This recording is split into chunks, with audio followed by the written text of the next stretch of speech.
The last thing Arthur Penhaligon remembered was the smell of stale coffee and the weight of a losing case file in his hands. He was a public defender in Bangor, Maine. His clients were usually guilty of things like shoplifting or getting into a fistfight outside a bar on a Saturday night. He was 43, tired, and his worn suit felt like a second skin he could never shed.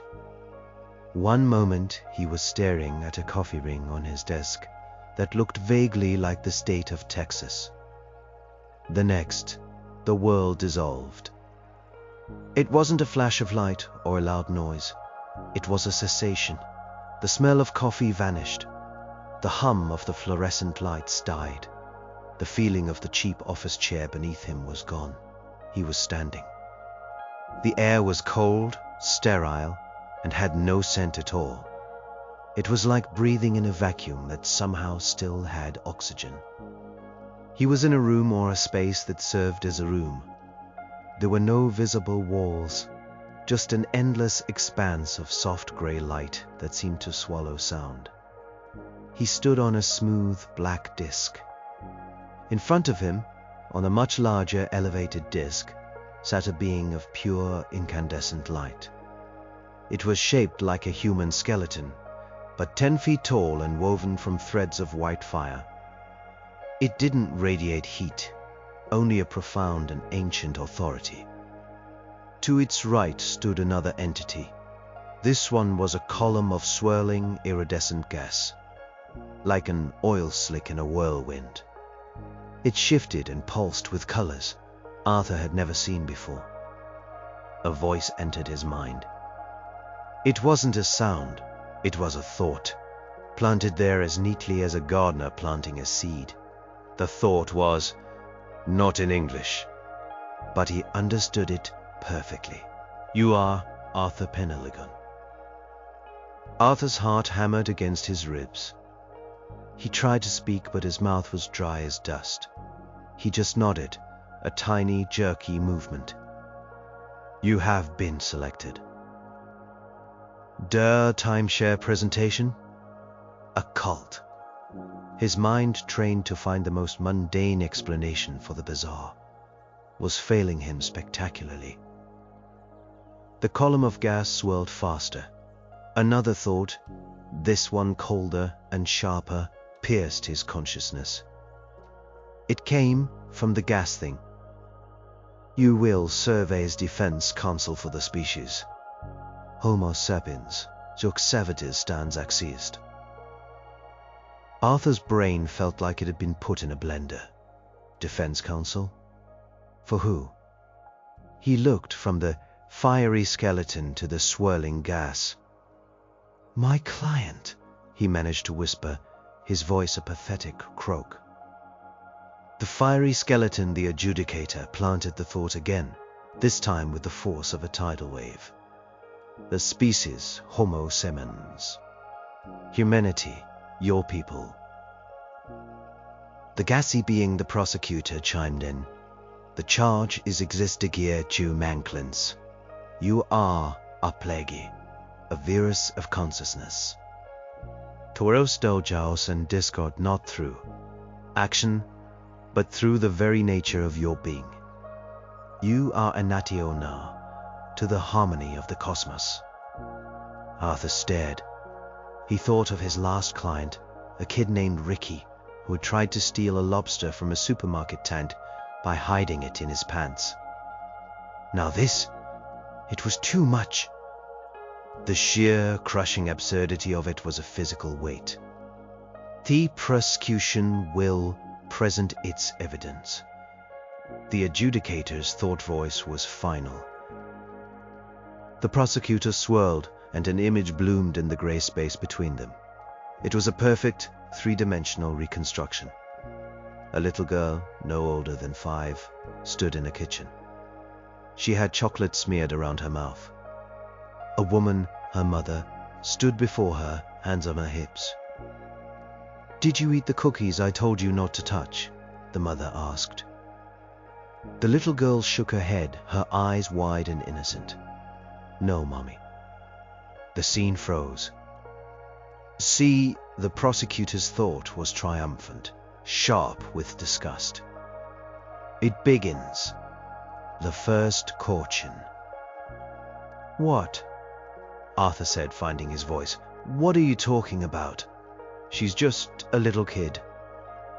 The untruth. The prosecutor's thought was laced with a horror Arthur couldn't comprehend. Your species creates realities that are not real. You speak falsity. Tish concept this lie is a poison. A creaser and eversis of one. A universe is where the shared reality of the cosmos is nighed in favor of selfish preservation. It is the seed of all your chaos. Arthur looked at the frozen image of the little girl. With the chocolate on her face, he looked at the fiery judge and the furious cloud of gas. He was a public defender from Bangor, Maine. He was out of his depth. He was probably insane. But he had a client of 8 billion people, and they had just been accused of a crime so fundamental, so insane, he didn't know how to begin. But a lawyer is a lawyer. He took a deep breath. That's not a crime, Arthur said, his voice shaking but growing stronger.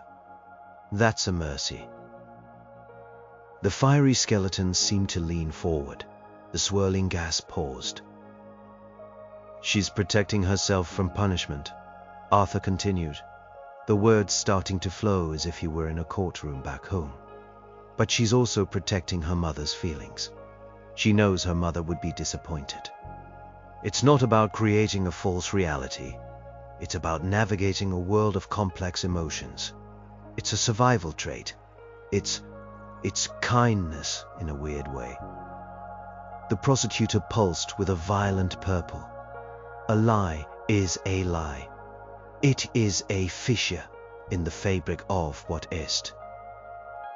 For the first time, the adjudicator seemed to show something other than pure authority. A single thread of fire in its skeletal hand flickered just for a second. A tiny tremor of uncertainty in a being of absolute law. Arthur saw it. And in that flicker, in that tiny moment of cosmic doubt, he felt the first terrifying glimmer of a chance. He also felt a deep, chilling dread. These things, these gods or whatever they were, they didn't understand what a lie was. They didn't understand humanity at all. And he was about to give them a crash course. He had a terrible feeling that school was now in session, and the final exam was going to be the end of everything. The trial, if that's what it was, did not proceed in a way Arthur could recognize. There were no motions, no objections, no discovery. There was only the presentation of evidence by the swirling gas cloud he had privately nicknamed the Witness, and his own fumbling attempts to explain the inexplicable. After the incident with the little girl and the cookie, he was returned to a place that was a perfect replica of his office in Maine.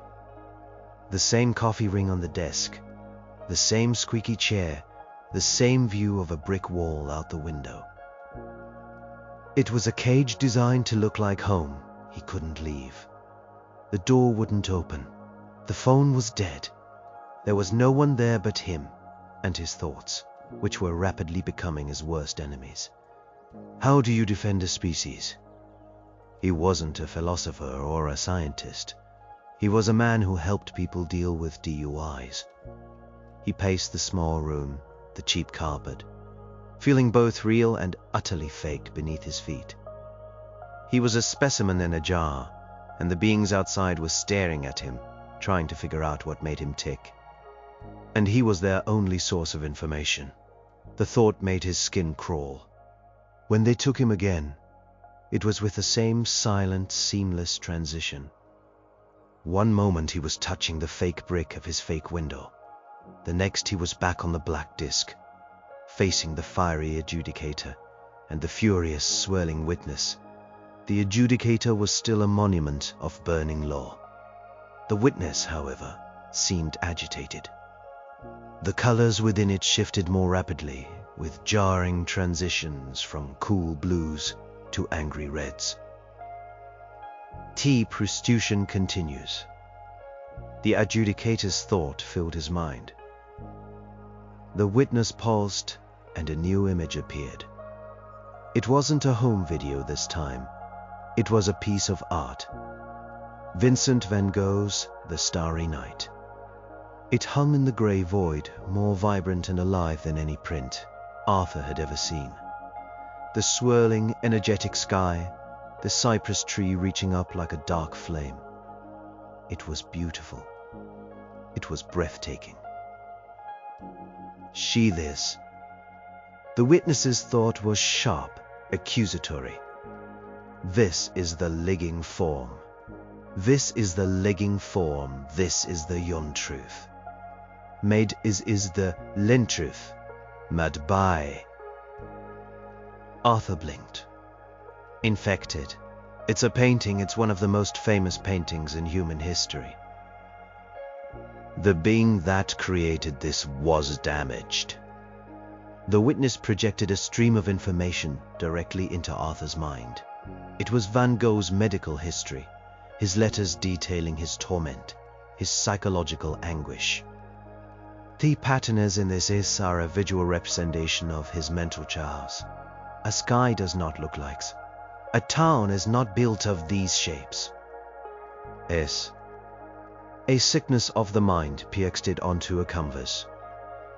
He was troubled, yes, Arthur said, feeling defensive of a man dead for over a century. But that's not the point. And you, your species, you do not recoil from this sickness. You do not destroy it. The witness swirled with a furious deep violet.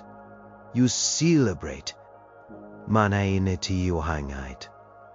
On walls you call it art. You pay vast sums to possesses, monuments to human reality.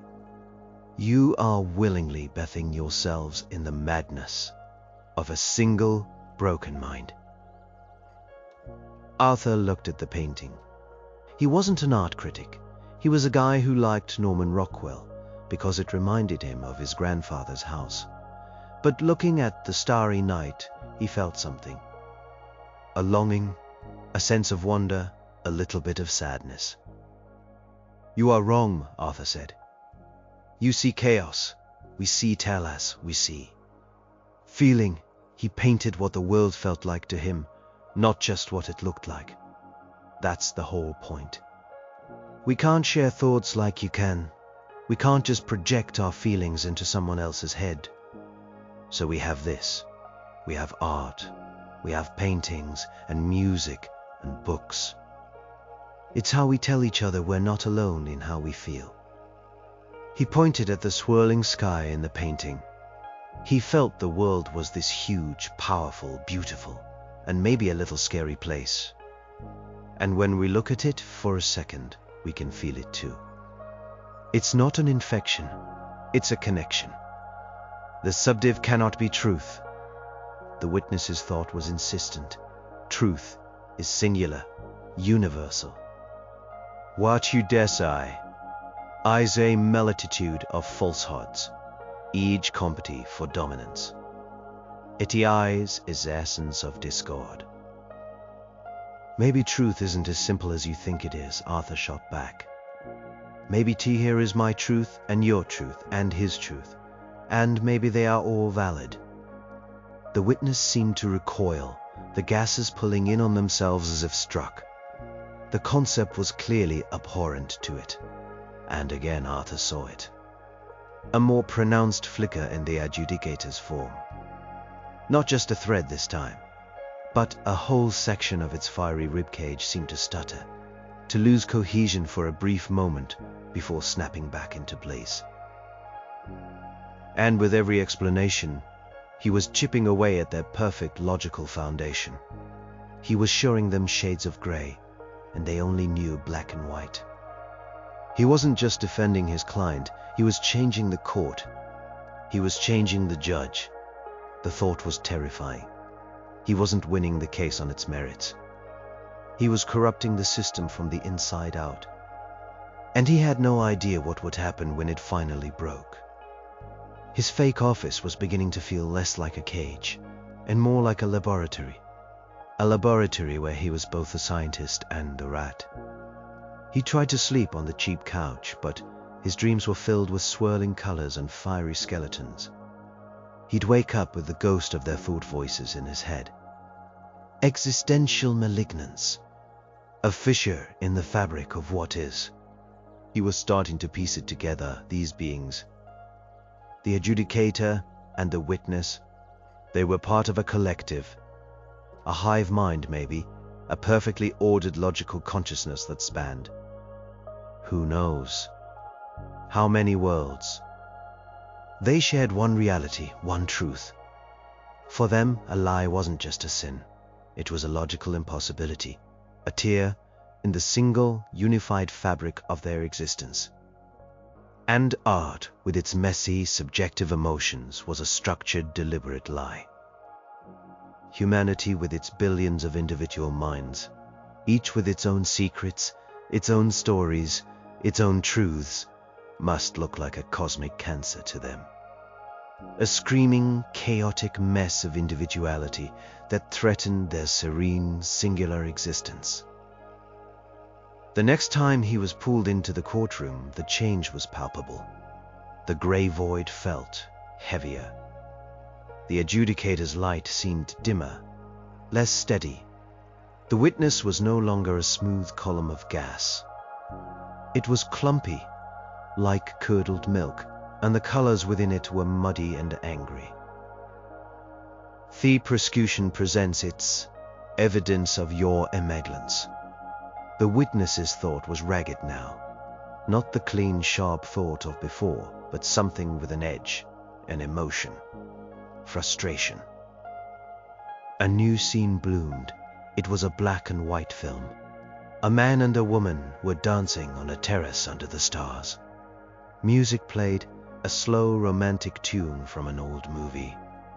The man looked at the woman with an expression of such profound adoration. It was almost painful to watch.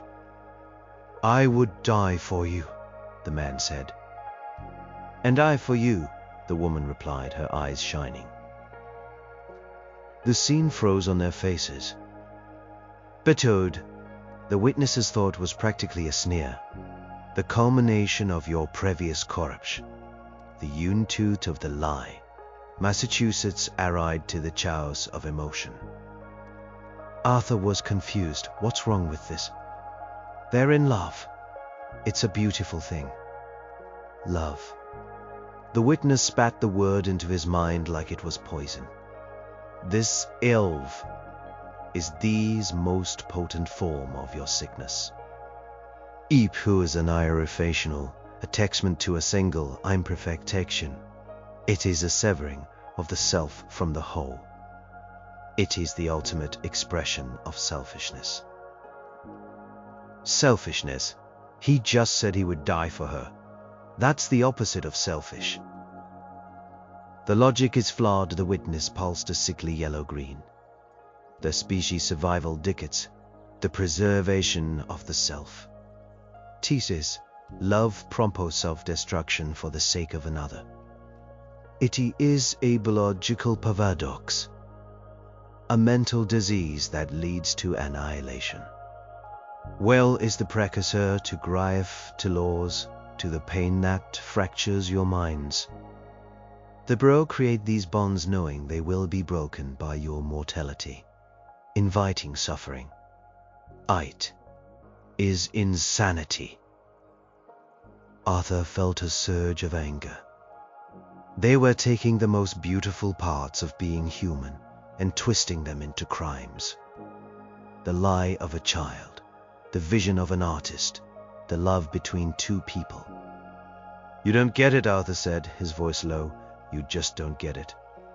That feeling, that bond is what makes life worth living. Yes, it can lead to pain. Boss, we all die and lose the people we love. But the joy of having that connection, even for a short time, outweighs the pain of losing it. We don't love to be logical. We love because we can't help it. It's the best part of us. He looked at the frozen image. To you, he's just a collection of atoms making an illogical statement. To us, he's making the ultimate promise. He's saying, you are more important to me than I am. It's not a paradox. It's a choice. It's a sacrifice. As he spoke, something happened in the void. In the silent, unseen gallery of other beings that Arthur always sensed but never saw, there was a sound, not a thought, but an actual physical noise. It was a soft, high-pitched keening, a sound of pure, unadulterated sorrow. The witness stopped swirling. The adjudicator's form flickered violently like a candle in a hurricane. Every being in this space, this court, turned its attention to the source of the sound. One of the observers, a being that looked like a smooth obsidian statue, had a crack running down its surface, and from that crack a thin, silvery tear was leaking out, creating the mournful sound. It was feeling something. It had heard Arthur's description of love and loss, and it had fractured. It was experiencing for the first time an individual emotion. It was experiencing grief.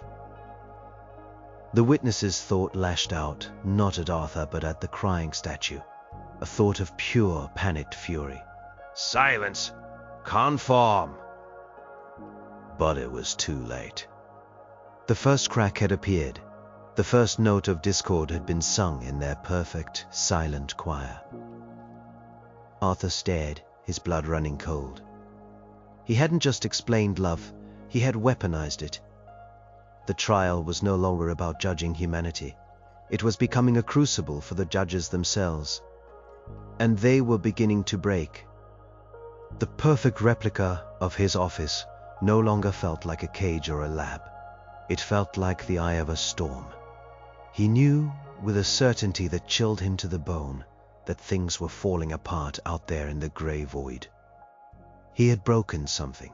He had introduced a virus, not of biology, but of feeling.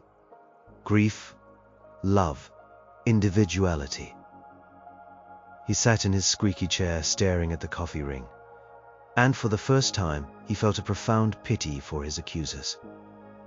They had lived for eons, he guessed, in a state of perfect unity, perfect peace, perfect logic. They had no art, no lies, no love, because they had no need for them. They were all one. There was no one to lie to, no one to create for, no one to love.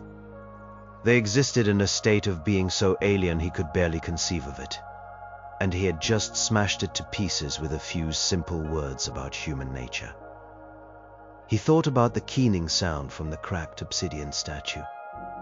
It was the sound of a being experiencing loneliness for the first time. The horror of it was immense. When they brought him back, the courtroom was in chaos. The soft gray light was strobing, flickering between light and dark. The adjudicator was a mess of sputtering, unstable fire. And the witness was no longer a single column. It had split into three smaller, angrier-looking clouds of gas that zipped around each other like agitated hornets. The silent gallery was no longer silent. There were murmurs, dissonant hums, and the occasional heartbreaking whimper. The observers were no longer uniform statues of light or crystal. They were changing, morphing. Some were shrinking. Others were sprouting jagged edges. They were becoming individuals. That tree must connively. The adjudicator's thought was not a single authoritative command, but a chorus of panicked, disagreeing voices, all speaking at once inside Arthur's head. You have done this.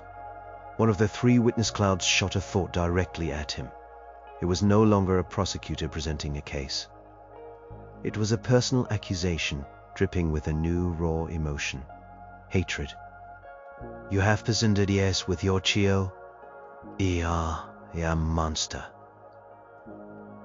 I didn't do anything, Arthur said, his voice steady, despite the terrifying scene before him.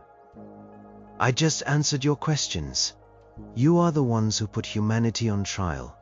You are the ones who demanded to see the evidence. The evidence was meant to condemn you, not you." Another witness cloud shrieked in his mind. "You can't understand the evidence without understanding the context," Arthur said, a grim realization dawning. This was it. The end game. You wanted to judge us, but you can't judge what you don't comprehend. So you tried to comprehend, and you got pulled in. The third witness cloud, a swirling mass of black and gray, surged forward. "It does not matter. We will show you the truth of yourselves, the fine evidence, the end point of your lies, your art, your love, the true face of humanity." An image exploded into the space, bigger and more overwhelming than any before. It wasn't a single scene. It was a montage of horror, piles of skeletal bodies in a concentration camp, a city dissolving under the searing white light of a mushroom cloud, soldiers charging across a muddy, blood-soaked field, the frightened face of a child covered in dust, staring into the camera from the rubble of a bombed-out building. The sounds were real this time. The screams, the explosions, the weeping. It was a symphony of human-wrought suffering. "This is your harmony," the three witness clouds screamed in his mind in a unified wave of fury and pain. "This is your truth. This is the disease. This is the existential mancolans. Condemn yourself." The images swirled around Arthur. He saw the very worst of what his species was capable of. The hatred, the violence, the cruelty. For a moment his resolve wavered. They were right. How could he defend this? This was the monster in the heart of humanity, the dark twin to all the love and art he had tried to explain. He felt a wave of shame so profound it almost brought him to his knees. The adjudicator's form flared, the chorus of voices in its head growing louder, more desperate. "Judgment. Judgment is required." The fractured observers in the gallery were now openly weeping, or shaking, or staring in mute horror at the display of human atrocity. They were feeling fear now. Disgust, despair. They were learning the full spectrum of emotion, and it was tearing them apart. The witness clouds converged on him. "Admit Delaware Fence Council. Immature Jilt. Admit that your species a failed experimented. That must be sterilized from the cosmos." Arthur looked at the mushroom cloud, at the face of the crying child. He felt the weight of 8 billion lives on his shoulders. He was just a public defender from Bangor, Maine, and he had to find the words to defend the indefensible. The cacophony of human horror swirled around Arthur, a hurricane of pain and violence. The shrieking thoughts of the witness, now a unified vortex of rage, demanded his concession. The panicked chorus from the adjudicator begged for a resolution, any resolution to end this nightmare. He felt the raw, newborn terror of the observers in the gallery wash over him in waves. They were drowning in humanity's darkness. He closed his eyes for a second, shutting out the terrible images. He thought of the little girl with chocolate on her face. He thought of Van Gogh's swirling sky. He thought of the 2 lovers on the terrace. And then he thought of the mushroom cloud. They were all part of the same story. He opened his eyes and looked directly at the swirling, furious mass of the witness. His own voice, when it came, was quiet, but it cut through the noise. "Yes," he said. The chaos paused. The swirling images stuttered. The shrieking thoughts in his head fell silent. Even the adjudicator's frantic flickering seemed to still for a moment. "Yes," Arthur repeated, his voice gaining strength. "That is us. All of it. That is also our truth." He gestured to the image of the concentration camp. "This is what happens when a lie, the kind of lie you despise, becomes a nation's truth. The lie that one group of people is less than human. It is the ultimate corruption of the simple, kind lie of a child." He then pointed to the image of the mushroom cloud. "And this is what happens when our intelligence, our creativity, the same drive that makes art, is turned to destruction. The mind that can split the atom is the same kind of mind that can paint a masterpiece. It is a tool, we choose how to use it." He turned his gaze to the image of the soldier in the mud. "And this is what happens when love of country, love of comrades, is twisted into hatred of an enemy. The same loyalty that makes a man die for his wife on a terrace can make him die for a patch of dirt, killing other men who love their own patch of dirt." A profound silence had fallen over the court. The fury of the witness had been replaced by a stunned confusion. "You are right," Arthur said, his voice resonating in the quiet void. "It's all connected. Our greatest evils are not separate from our greatest virtues. They are two sides of the same coin. They are the products of the exact same things you have condemned: lies, art, love. They all spring from the same source." He took a step forward on his black disc, a single small man addressing the fractured gods who had presumed to judge him. "That source," he said, "is choice. It is freedom. The freedom to be kind or to be cruel. The freedom to create or to destroy. The freedom to love or to hate. We are not a unified whole like you were. We are billions of individuals, and every single one of us, every single day, makes those choices. We lie to be kind, and we lie to be cruel. We make art that elevates the spirit, and we make propaganda that poisons it. We love our families, and we hate our neighbors." He looked around at the broken, weeping observers, at the sputtering fire of the adjudicator, at the stunned, clotted clouds of the witness. "You wanted to judge humanity? You can't. You can't put a single label on us. We are not one thing. We are a contradiction. We are a paradox. We are walking, talking, breathing chaos. We are capable of the most breathtaking beauty and the most soul-crushing ugliness, and we live with that knowledge every day." He let out a long breath he didn't realize he'd been holding.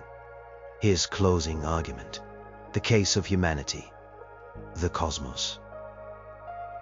"Your mistake," he said softly, "was not in putting us on trial. Your mistake was in thinking you could understand the evidence without becoming part of it. To know us is to feel what we feel. And you have spent this entire trial learning to feel. You have learned to lie, to appreciate art, to love, to grieve. And just now," he looked at the images of war, "you have learned to hate and to fear. You wanted to sentence us.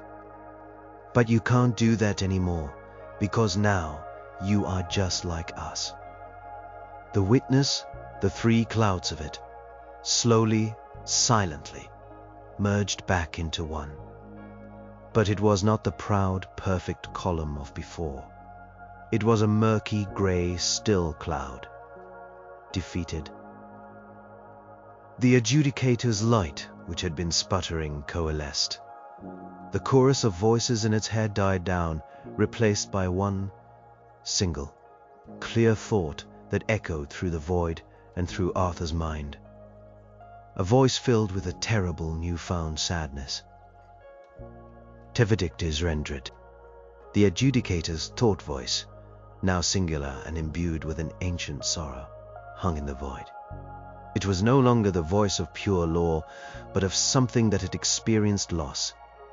T proceedings are concildi.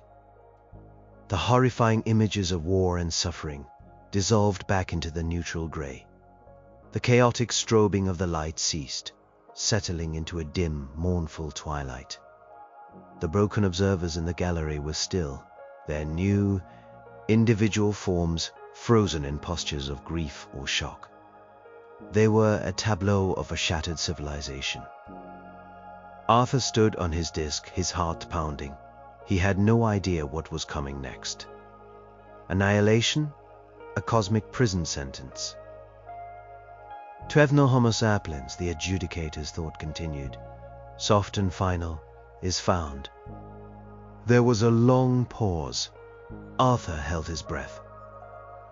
Innocent. The charge of existing it on my cleanses dismiss it. The very nature of the charge is flawed, based on a premise of uncified reality that no longer rests him. Arthur felt a wave of relief, so powerful his knees almost buckled. He'd won. Somehow, impossibly, he had won. But, the adjudicator added, and the word was heavy with doom, a sentence must be passed. A crime has been nunkered in these proceedings. A crime of unking. A crime of destruction. Arthur's relief vanished, replaced by a cold dread. A crime? What crime? You just said we were innocent. Done your crime, Delaware Fence Consul. Ours. The still, murky cloud that was the witness pulsed faintly. A single, weak thought emanated from it. A question filled with a dawning horror. What have we done?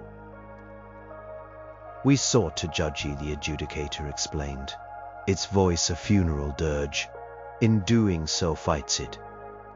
We sought to understand the chaos, and in doing so, we absorbed it. The expostifas ios to the concepts of the lie, of subjective art, of irrational love, of grief, of hate. We introbo. Used the paradox of the individual into the perfection of the collective. The fiery skeleton raised a single burning hand. The unified concessionists that presided over this galaxy have committed the ultimate sin against our own nature. We have fractured. We have become. We have ended. Arthur stared, finally understanding the full terrifying scope of what had happened. They had tried to prosecute humanity for being human, and in the process they had contracted humanity like a disease. He hadn't won the trial. He had simply been the vector. The evidence he'd presented, the little girl's lie, the painting, the love song, the horrors of war, had been the payload. The sentence, the adjudicator declared, is dissolution. The collective is hereby be sentenced to be no more. We are condemned to become what we sought to judge. We are sentenced to be individuals, lonely, afraid, free. A soft collective sigh seemed to pass through the void. It was a sound of release and of terror. The adjudicator turned its burning gaze to Arthur. You, Arkansas, third Peneligon.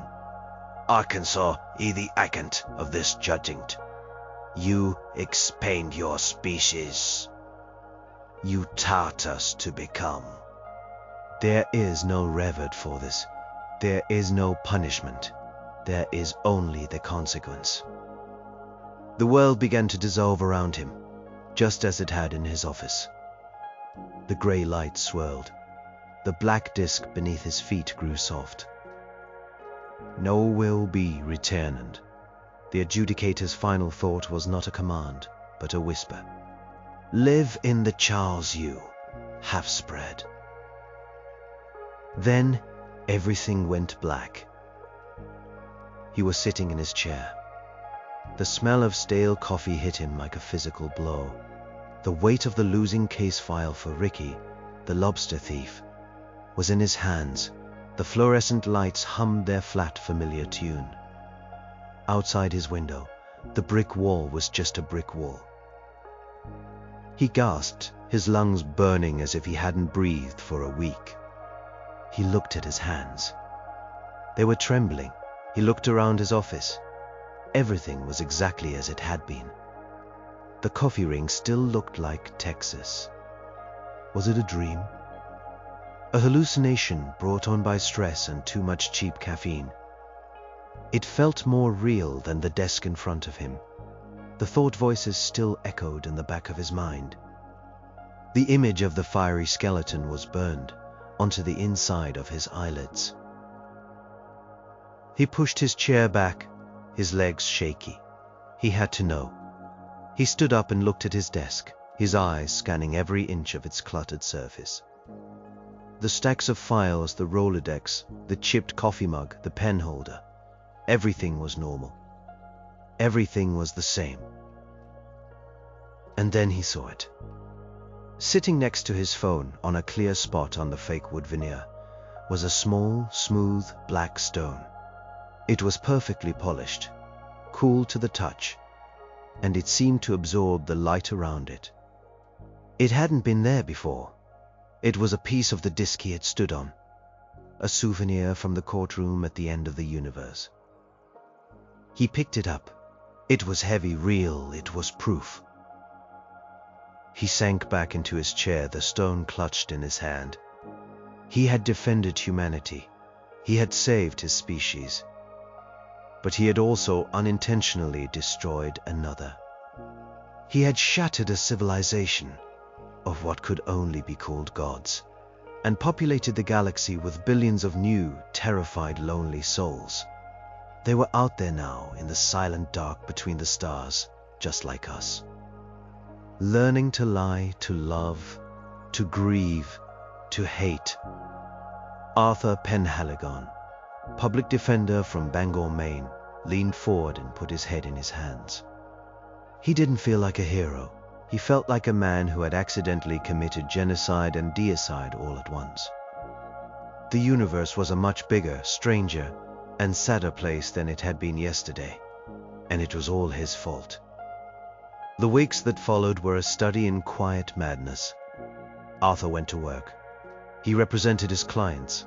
He argued with prosecutors over plea bargains for petty thefts and disorderly conduct. He drank the same stale coffee and stared at the same brick wall. On the surface, nothing had changed. He was still Arthur Penhaligon, a cog in the small machine of local justice. But inside, everything was screaming. The black stone sat in his pocket, a constant heavy reminder. He'd take it out in the privacy of his office, its unnatural smoothness, a stark contrast to the gritty reality around him. He'd hold it and try to make sense of the echoes in his memory.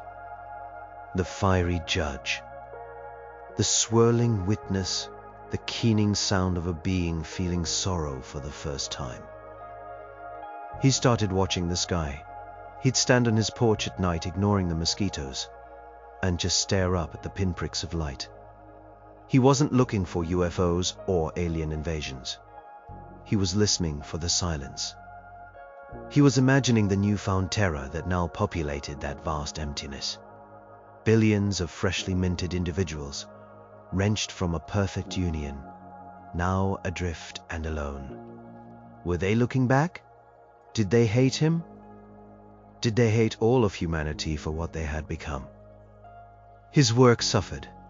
During a bail hearing for a repeat offender, the prosecutor laid out the man's long history of bad choices. Arthur found himself drifting, thinking about the nature of choice itself, the freedom to be cruel. He looked at his client, a man trapped in a cycle of addiction and poverty, and saw a microcosm of the paradox he had explained to the cosmos. "Mr. Penhaligon, do you have a response?" the judge asked, her voice sharp. Arthur blinked, returning to the stuffy courtroom. Yes, Your Honor, everyone deserves a chance to make a different choice. He secured the man's release on a low bail. It was a small victory, but it felt different now. It felt significant. Every small act of mercy, of second chances, felt like a rebuttal to the mushroom cloud he could still see when he closed his eyes. He tried to talk about it once.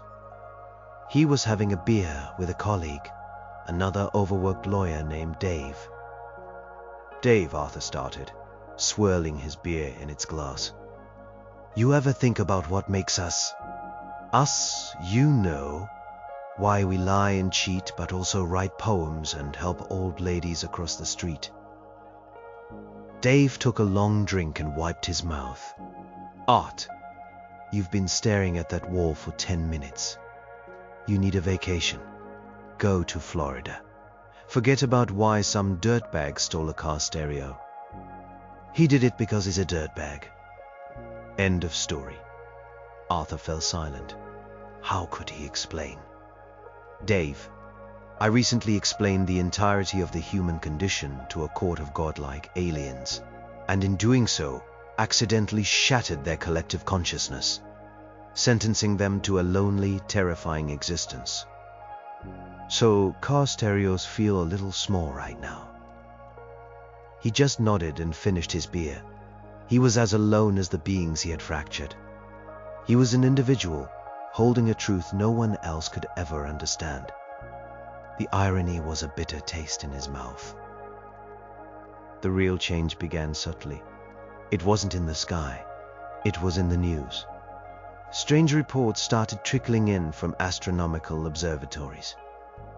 The SETI program, the search for extraterrestrial intelligence, which had been listening to cosmic silence for decades, was suddenly flooded with noise. It wasn't a clear, structured signal from an advanced civilization. It was chaos. It was a billion different, weak, unstructured signals, all broadcasting on random frequencies, from all directions. Scientists were baffled. They called it a new form of cosmic background radiation. They gave it a technical name. But Arthur knew what it was. It was voices, billions of them. It was the sound of a civilization learning to talk, all at once. It was the sound of individuals crying out into the void, saying, I am here. Is anyone else there? It was the sound of cosmic loneliness, a desperate electronic weeping that spanned the galaxy. And it was getting louder every day. The noise from the stars became the background hum of human life. At first it was a scientific curiosity, a puzzle for astronomers. They called it the cosmic chorus. Theories ranged from a new type of pulsar to instrumental interference. But the signals were too complex, too varied. They lacked the mathematical purity of natural phenomena. They were messy. They were organic. Arthur knew he was listening to the galaxy's nervous breakdown. He started carrying a small radio with him, a cheap transistor model. He'd tune it between stations to the static, and just listen. In the hiss and crackle, he could almost make out patterns.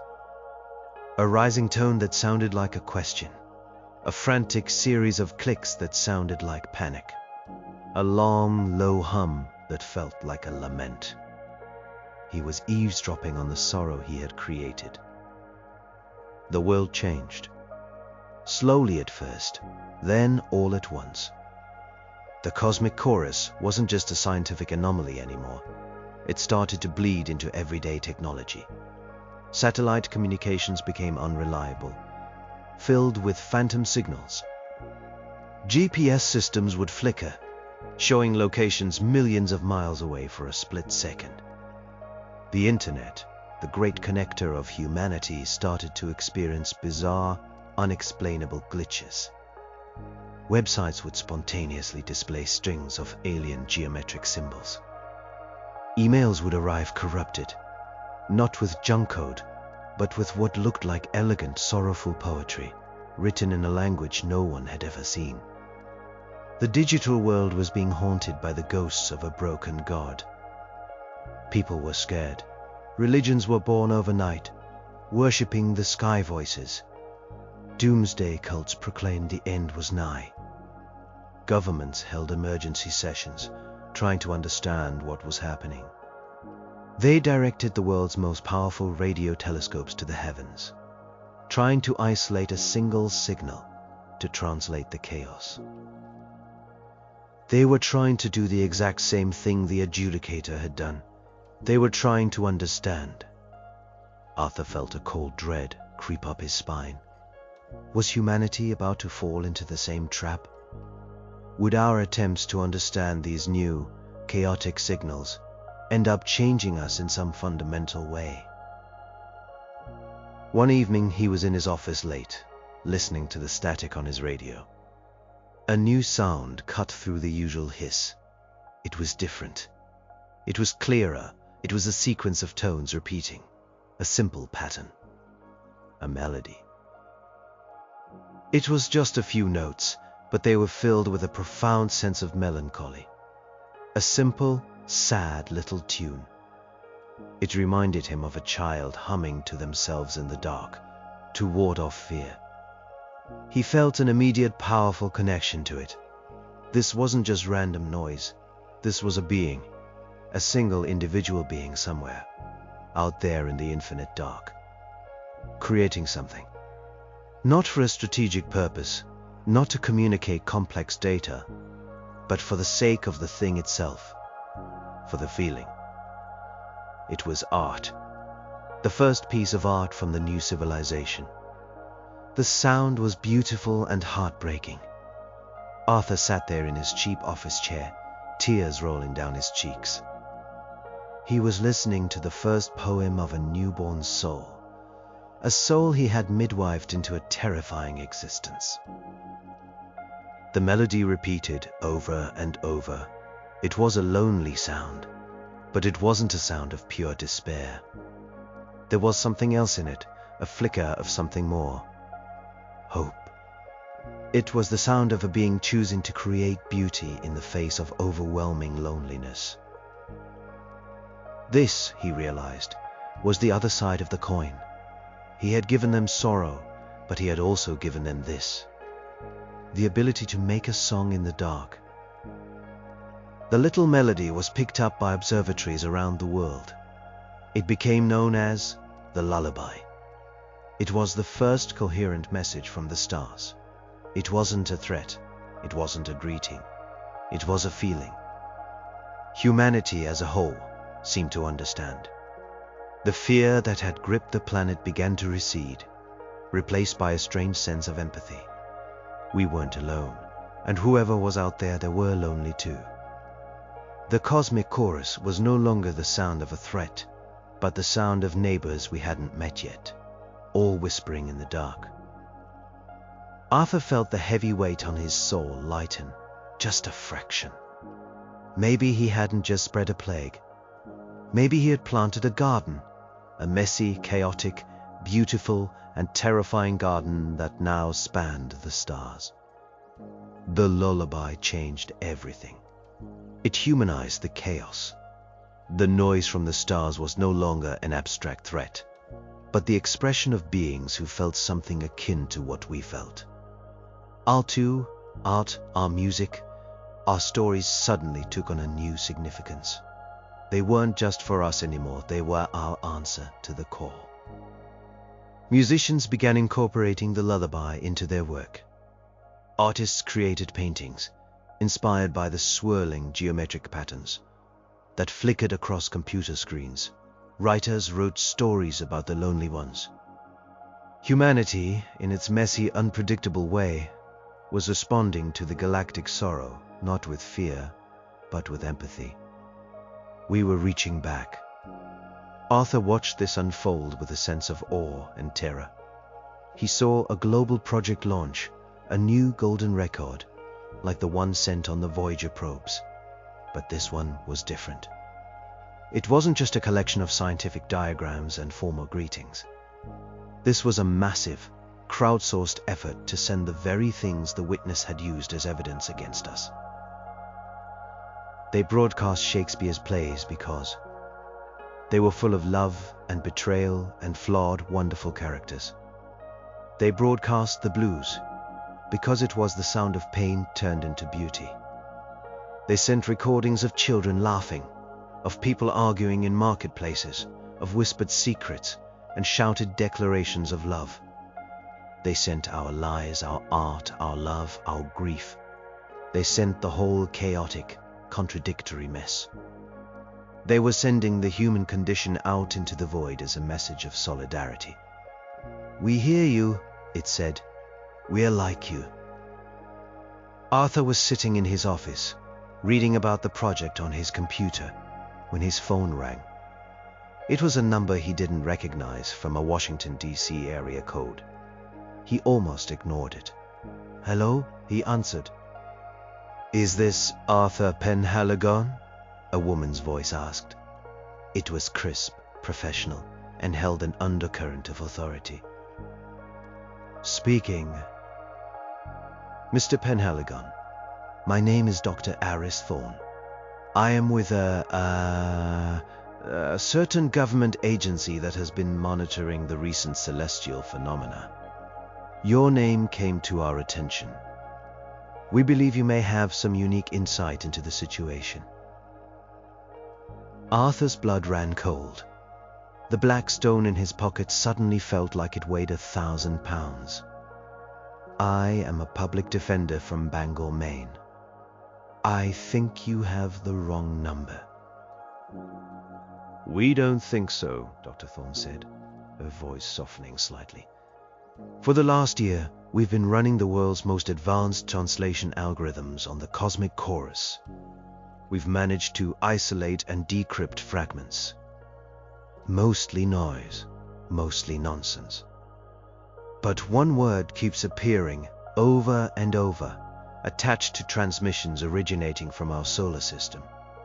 It seems to be a designation, a name." Arthur was silent. He knew what was coming. "The word is Penhaligon," she said. "Mr. Penhaligon, it appears that when the rest of the galaxy talks about humanity, they call us by your name. Can you please tell me why?" He leaned back in his squeaky chair and looked out the window at the brick wall. The secret he had carried alone for so long was finally out. The world was knocking on his door. They had no idea he wasn't just the key to understanding the aliens. He was the man who had created them. "I think," Arthur said, his voice raspy, "I think you'd better come to Bangor, and I'll put on a fresh pot of coffee." He hung up the phone. For the first time since he had returned, he didn't feel completely alone. He had to tell his story. He had to explain what he had done, what had been done to them. He was no longer just the Defense Council for Humanity. He was now its ambassador, its confessor. The irony was crushing. The galaxy had tried to prosecute humanity and had sentenced itself. Now, humanity was trying to understand the galaxy, and they had just found the man who held the key. He had a feeling this new trial, the trial of explaining himself to his own species, was going to be even harder than the first one. Dr. Aris Thorne did not look like a top-secret government agent. She looked like a tired college professor, with glasses perched on her nose and a sensible blazer. She sat in the worn client chair across from Arthur's desk, a look of profound disbelief on her face. The only thing that gave her away was the utter stillness of the two men in dark suits who stood outside his office door. He had told her everything. The abduction, the fiery adjudicator, the swirling witness, the charges of existential malignancy. He told her about the lie of the child, the chaos of Van Gogh, the irrationality of love, and the terrible final evidence of war. he told her his closing argument. And he told her about the verdict and the sentence. When he was finished, he placed the smooth black stone on the desk between them. The coffee ring was still there, a silent, mundane witness. Thorne stared at the stone, then back at Arthur. "You are telling me that the cosmic chorus, all of it, is because you, a public defender from Maine, gave a race of hive-mind gods a lecture on human nature, and it broke their brains?" "That's the short version, yes," Arthur said, feeling the immense absurdity of the words even as he spoke them. "And they named our entire species after you, as a reminder? A curse?" "I don't think it's a curse," Arthur said softly. "I think it's a label, the way we might call something Newtonian physics or Platonic philosophy. I was their first contact with the idea of being an individual. I am the name they give to the condition they all now share." Thorne picked up the stone, her clinical composure finally cracking. She turned it over and over in her fingers. "This is beyond any contingency we ever planned for." "I don't think you can plan for something like this," Arthur said. "So what happens now?" she asked, her voice barely a whisper. "What do we do? They're out there, billions of them, learning to be people, frightened, lonely people." Arthur looked past her, out his window at the familiar brick wall. For so long, it had felt like a prison. Now, it just looked like a wall. "We do what we did for the lullaby," he said. "We answer. We keep broadcasting our art, our stories, our music. We send them the best parts of us and the worst parts of us. We show them they're not alone in their chaos." He leaned forward, his voice earnest. "This isn't an alien invasion, Doctor. It's not a first contact scenario from the movies. This is a galactic mental health crisis. And we're the only ones who have the instruction manual because we wrote it. We have to be their teachers, their therapists, their friends." A strange look passed over Dr. Thorne's face. Awe, fear, a glimmer of understanding. "You are saying our purpose in the universe, our grand cosmic role, is to teach a shattered God how to feel?"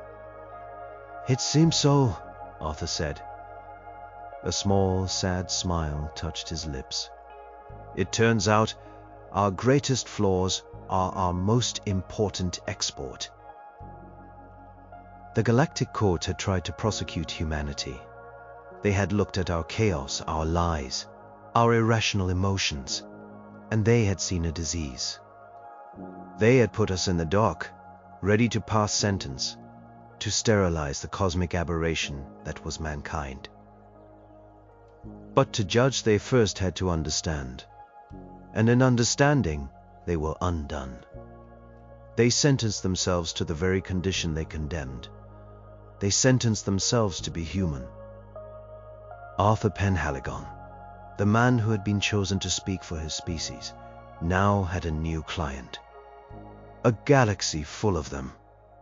He stood up and walked to his window, the black stone still warm in his hand from Dr. Thorne's touch. He looked up, past the brick wall, toward the sky he could not see, the sky that was no longer silent. It was filled with the messy, painful, beautiful sound of new life. His life's work, he realized, was just beginning. The court was no longer in session, but school was, and humanity was the teacher.